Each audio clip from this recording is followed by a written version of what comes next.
हाल? मुझे लगता है आप सब बढ़िया होंगे। और आज हम पढ़ेंगे क्लास 12 फिजिक्स का चैप्टर नंबर 3, जिसका नाम है करंट इलेक्ट्रिसिटी। ये फर्स्ट लेक्चर है। इसमें हम करंट इलेक्ट्रिसिटी के बारे में थोड़ी सी जानकारी लेंगे। उसके बाद हम देखेंगे कि करंट डेंसिटी क्या होती है और ईएमएफ क्या होता है, इलेक्ट्रोमोटिव फोर्स। ये वीडियो आपके आगे के चैप्टर समझने के लिए बहुत काम का है, इसलिए आप इस वीडियो को बिल्कुल भी स्किप ना करें और आप इसे जरूर देखिए। और एक जरूरी बात, आज से मैं अपने जो चैप्टर जिस नोट से मैं आपको पढ़ाता हूँ उसे मैं आपको डिस्क्रिप्शन में लिंक दे दूंगा, जिस वजह से अगर कैमरा क्वालिटी अच्छी ना हो तो आप उस नोट्स को देख के मेरा लेक्चर समझ सकते हैं। तो आइए हम अपने लेक्चर की शुरुआत करते हैं। पहले हम समझते हैं करंट इलेक्ट्रिसिटी होती क्या है। Current electricity. Current electricity, the study of electric charges in motion is called current electricity. जो इलेक्ट्रिक चार्जेस हैं उनकी स्टडी करना जब वो मोशन में हो उसको हम करंट इलेक्ट्रिसिटी कहते हैं। कोई भी अगर चार्ज कैरिंग ऑब्जेक्ट है, कोई भी चार्ज कैरिंग एक ऑब्जेक्ट है, अगर वो मोशन कर रहा है, हम उसकी स्टडी कर रहे हैं, तो वो एक करंट इलेक्ट्रिसिटी के अंदर आता है। हम इस चैप्टर में करंट इलेक्ट्रिसिटी के बारे में ही करंट इलेक्ट्रिसिटी ही पढ़ेंगे। हम अब जानते हैं कि इलेक्ट्रिक करंट क्या होता है। हम पहले पढ़ते हैं, if two bodies charged to different potentials are connected together by mean of a conducting wire, charges being to flow from one body to another.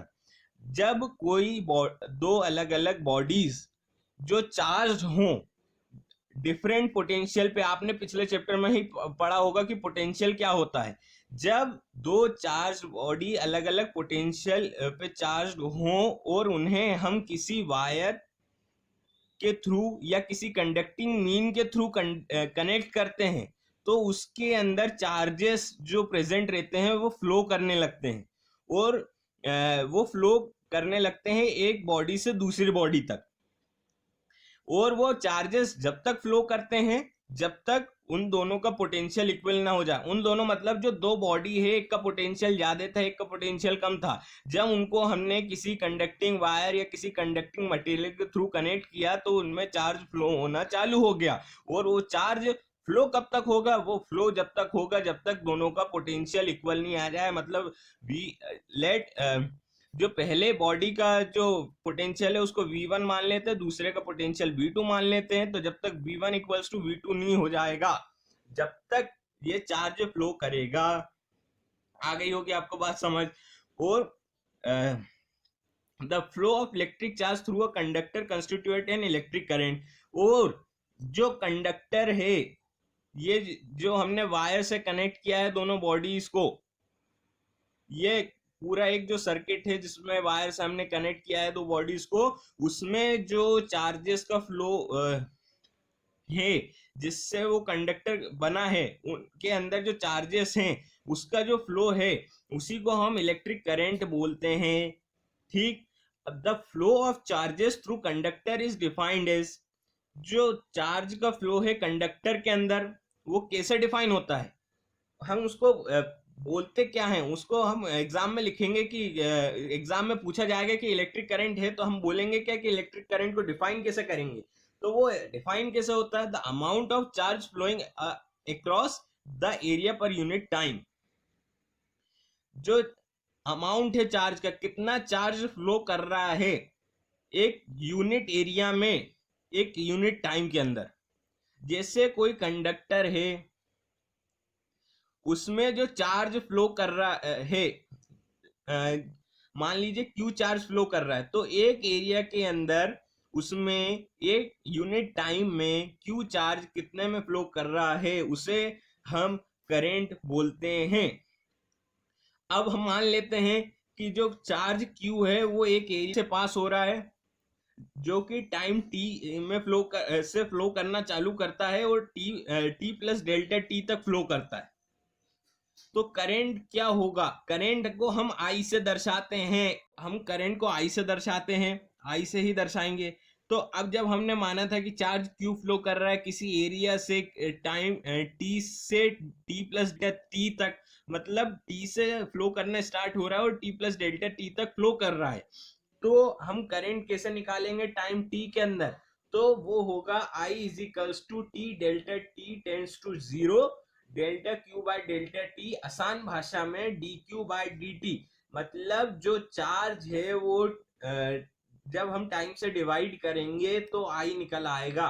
एक स्मॉल चार्ज स्मॉल टाइम में किसी एरिया से फ्लो कर रहा है तो कितना current हो रहा है उसको हम निकालेंगे d q by d t से।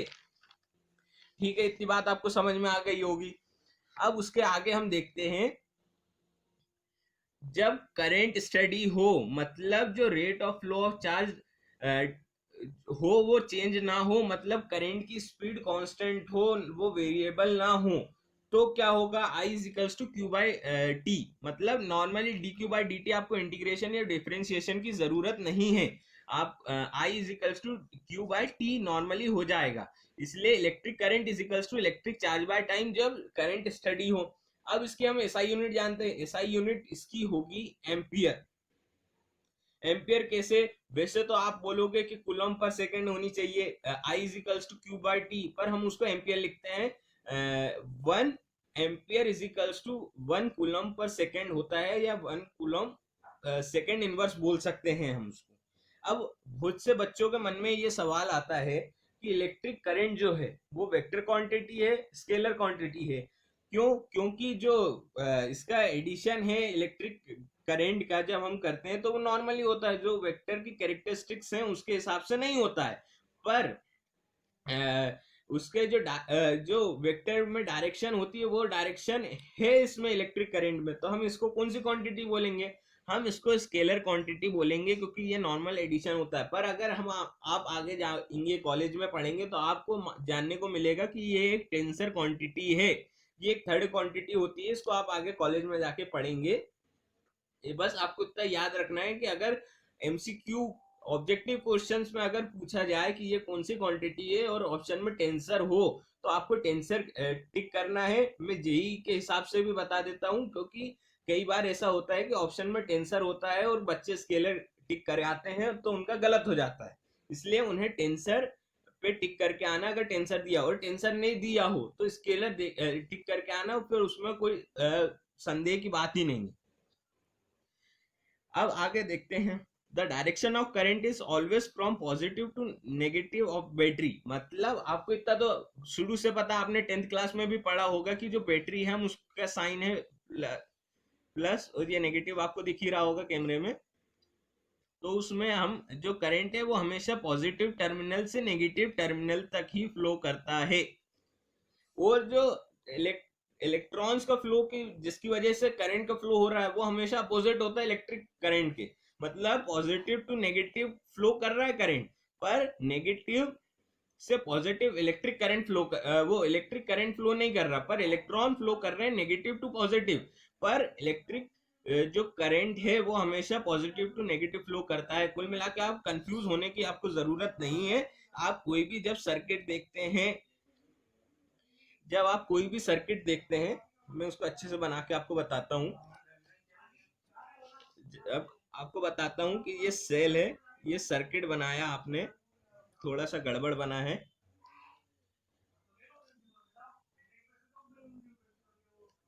ये सर्किट है, इसमें ये पॉजिटिव टर्मिनल ये नेगेटिव टर्मिनल, तो ये पॉजिटिव टर्मिनल से नेगेटिव टर्मिनल में करंट फ्लो कर रहा है आई, ठीक, पर नेगेटिव से पॉजिटिव में इलेक्ट्रॉन्स फ्लो कर रहे हैं। कुल मिला के इलेक्ट्रॉन्स के फ्लो के कारण करंट जनरेट होता है, और electrons negative to positive travel flow करते हैं, इसलिए करंट जो होता है पॉजिटिव टू नेगेटिव ट्रेवल करता है।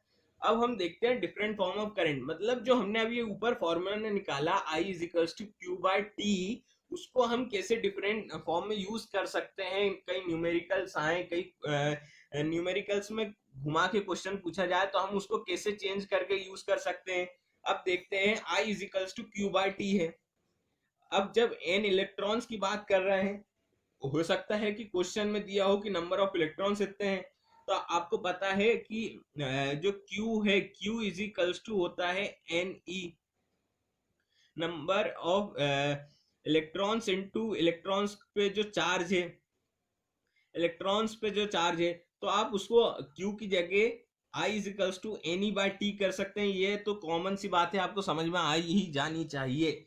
अब जब हम बात करें इलेक्ट्रॉन्स के ऑर्बिटल में कि वो अंदर एटम के जो ऑर्बिटल में रिवॉल्व कर रहे हैं वो करंट किस हिसाब से फ्लो हो रहा है उसमें, तो ये कुछ समझने की चीज ज्यादा इस पे जोर देना नहीं है, क्योंकि ये बोर्ड के हिसाब से इतना इंपॉर्टेंट नहीं है, पर आपको इतना बेसिक नॉलेज होना चाहिए। इसलिए मैं आपको बता दे रहा हूँ कि जब इलेक्ट्रॉन्स ऑर्बिट में हो तो एक इलेक्ट्रॉन की बात होगी तो I equals to e by t होगी, क्योंकि जो I equals to n e by t थी, तो जब एक ही है तो n तो चला ही गया, n वन हो गया, और वन इंटू ई मतलब e, तो I equals to e by t. और आप सबको पता है कि one by t equals to frequency होती है, जिसको हम f से दर्शाते हैं। तो वन बाय टी को हम एफ कर देंगे तो आई इजिकल्स टू ई एफ हो जाएगा। ये आपको एक फॉर्मूला हो गया वो न्यूमेरिकल में यूज करने के लिए, अगर कभी क्वेश्चन आए तो। अब हम देखते हैं कि speed equals to distance by time आप सबको पता है। अब ऑर्बिटल में डिस्टेंस तो सर्कल शेप में होगी, तो उसके डिस्टेंस निकालने के लिए हम फॉर्मूला यूज करेंगे 2πr, और टाइम टी नीचे है, स्पीड v, वेलोसिटी है, स्पीड आप कुछ भी बोले v। तो अब जब हम उसको फॉर्मूले में v को t का निकालते हैं कि t क्या होगा, तो t ऊपर चला जाएगा और v नीचे आ जाएगा, तो t is equals to 2πr/v हो जाएगा। इतनी बात आपको समझ में आ गई होगी। जब 2πr/v हो जाएगा, तो जब आपको पता है कि t is equals to I is equals to e by t था, तो t is equals to e by I हो जाएगा। तो हम t की जगह e बाय आई रख देते हैं। जब e बाय आई रखेंगे तो e by I is equals to 2πr/v, पर हमको तो निकालना क्या है, करंट। हमको करंट निकालना है, इसलिए हम करंट को शिफ्ट करेंगे और 2πr को नीचे ले आएंगे और v को भी e से मल्टीप्लाई करवा देंगे। तो जो करंट आएगा वो I equals to e v by 2πr आ जाएगा। इतनी बात आपको समझ में आ जानी चाहिए। अब उसके बाद हम देखते हैं कि करंट डेंसिटी होती क्या है। अब करंट डेंसिटी के ऊपर जाते हैं, तो करंट डेंसिटी की पहले हम डेफिनेशन देखते हैं, जिससे हमें थोड़ा आइडिया लगे कि करंट डेंसिटी है क्या। Current per unit area of cross section of conductor is called current density. किसी भी कंडक्टर में एक यूनिट एरिया में कितना करंट है, और वो एरिया कौन सा, cross sectional area. Cross sectional area में किसी कंडक्टर के कितना करंट है उसे हम करंट डेंसिटी बोलेंगे। आपको बात समझ में आ गई होगी। जैसे ये कंडक्टर आप देख ही रहे होंगे, ये कंडक्टर है, इसमें हमने ये एरिया लिया, एरिया में से करंट फ्लो कर रहा है। तो जो करंट फ्लो कर रहा है, और आपको पता है एरिया एक वेक्टर क्वांटिटी है, तो उसकी डायरेक्शन भी हमेशा वैसी ही होगी जो करंट फ्लो करेगा। तो हमेशा उसके परपेंडिकुलर होती है, इसलिए हमने उसकी डायरेक्शन जिसमें करंट फ्लो कर रहा है उसी डायरेक्शन में हमने एरिया की भी ली है। अब हम बता दें कि करंट जो डेंसिटी है उसको हम जे से दर्शाते हैं, और उसके ऊपर वेक्टर पता ही है, क्योंकि मैंने आपको पहले बता दिया करंट डेंसिटी एक वेक्टर क्वांटिटी है। तो ये हो जाएगा charge per area I by A. Current density J is equals to I by area vector, मतलब जो एक क्रॉस सेक्शनल एरिया है, ए मतलब क्रॉस सेक्शनल एरिया किसी भी कंडक्टर का, उसमें कितना करंट है उस को हम करंट डेंसिटी बोलते हैं। अब इसकी यूनिट क्या होगी, करंट आई करंट की यूनिट है एम्पियर और एरिया मीटर स्क्वायर, तो उसकी एसआई यूनिट हो जाएगी एम्पियर पर मीटर स्क्वायर या एम्पियर मीटर इनवर्स।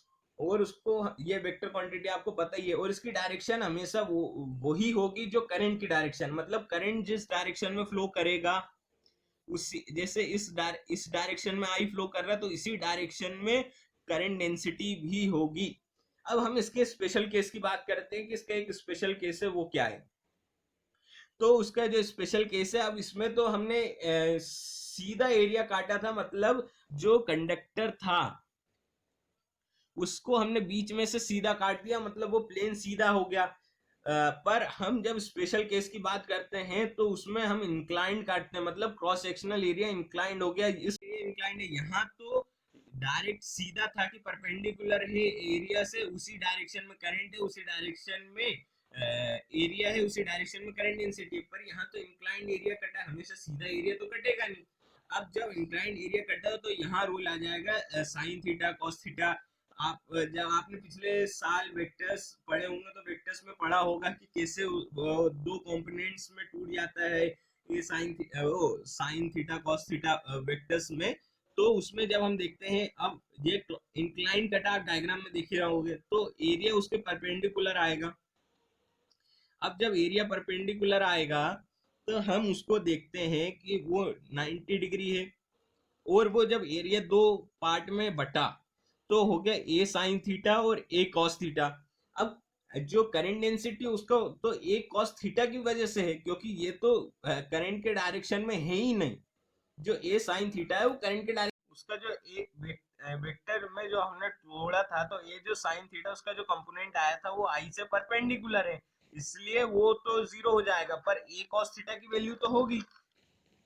तो वो हो जाएगा j is equals to I by A cos theta. A sine theta zero हो गया, आपको समझ में आ गया होगा, क्योंकि जो आई है और ए कॉस थीटा उसकी डायरेक्शन सेम है। ए साइन थीटा की डायरेक्शन सेम नहीं है, वो परपेंडिकुलर है करंट के, इस वजह से उसका कुछ यहाँ पे रोल नहीं बचा, उसका महत्व यहाँ पे खत्म हो गया। इसलिए वैल्यू क्या आ गई, j is equals to I by A cos theta. और जब हम आई की वैल्यू निकालना चाहेंगे एग्जाम में तो I is equals to J cos theta हो जाएगा। ये आपका एक नया फॉर्मूला हो गया करंट निकालने के लिए। जब आपको इलेक्ट्रिक करंट निकालना है तो जे ए कॉस थीटा, अगर आपको करंट डेंसिटी दी है, एरिया दिया है और उसका थीटा की वैल्यू दी है, तो आप निकाल सकते हो कि जे ए कॉस थीटा से आप करंट कैसे निकालते हैं, आप समझ गए होंगे। For small cross sectional area, जब उसका क्रॉस सेक्शनल एरिया स्मॉल हो जाए, यहाँ तो बड़ा एरिया था तो कोई दिक्कत ही नहीं थी, जब स्मॉल हो जाए तो वो हो जाएगा d I is equals to J d A cos theta. तो बाद में उनका इंटीग्रेशन हो जाएगा तो I is equals to integration of J dot d A. मतलब जब हम उसका इंटीग्रेशन कर देंगे, स्मॉल एरिया को जब हम इंटीग्रेट कर देंगे स्मॉल में एरिया में का, जब हमको निकालना होगा, जब एरिया दिया होगा और करंट निकालना है या करंट डेंसिटी निकालना है तो हम उसको इंटीग्रेट कर देंगे, तो उसका आ जाएगा I is equals to J dot d A integration में। इतनी बात आपको समझ में आ गई होगी। धन्यवाद। अब इस लेक्चर के लिए इतना ही। अब अगले लेक्चर में हम पढ़ेंगे इलेक्ट्रोमोटिव फोर्स क्या होती है।